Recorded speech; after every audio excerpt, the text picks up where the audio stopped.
Thoracic vertebroplasty and kyphoplasty.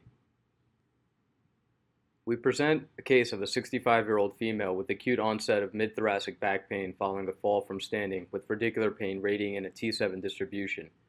MRI shows stir hyperintensity within the T7 vertebral body with at least 60% loss of height. There is mild retropulsion into the thoracic spinal canal, but no significant cord compression.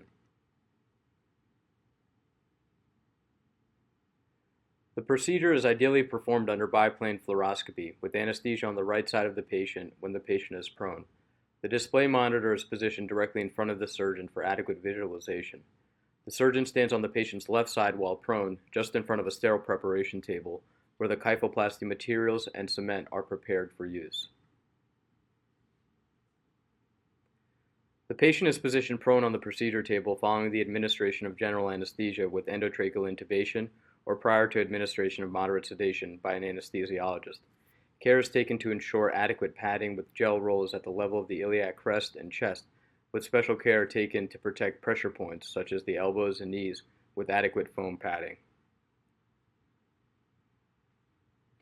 An appropriate skin entry point is determined using a clamp and marked with a surgical marking pen with the frontal projection obliqued to look down the barrel of the pedicle.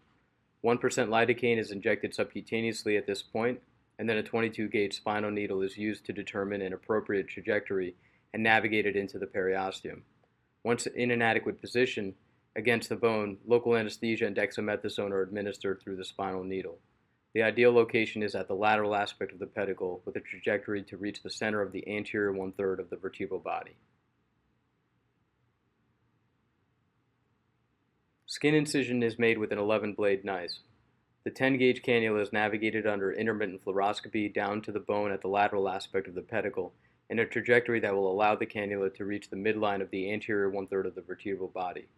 Once firmly applied to bone, the cannula is advanced further by the aid of a mallet.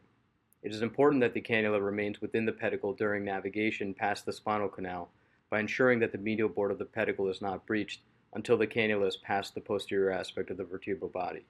This may require multiple small adjustments. The cannula is navigated in a medial overall trajectory into the posterior aspect of the vertebral body, with the final position as indicated in the upper right-hand corner of the screen. Next, biopsy needles are inserted through the cannulas into the medial aspect of the anterior vertebral body. Gentle aspiration is applied to obtain a core biopsy sample, which is sent to pathology to rule out any underlying malignancy. For a bipedicular approach, the biopsy needle should ultimately end at midline. For a unipedicular approach, the biopsy needle should end slightly contralateral. Kyphoplasty balloons are inserted into the cannulas with the balloon positioned in the anterior one-third of the vertebral body. It is important to ensure that the balloon isn't advanced past the anterior border of the vertebral body. The balloons are inflated under fluoroscopy, being careful not to overinflate and cause a fracture of the vertebral end plates.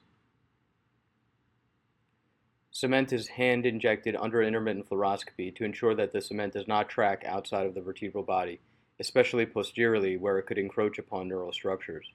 Inadequate vertebral body filling is achieved when the anterior two-thirds of the vertebral body is filled from superior to inferior end plate.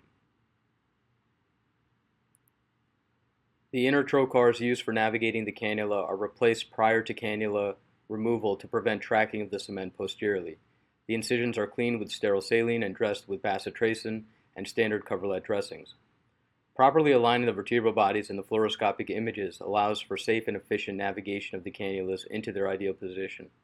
This is done by ensuring that the vertebral body end plates and pedicles are well aligned prior to navigating the cannulas.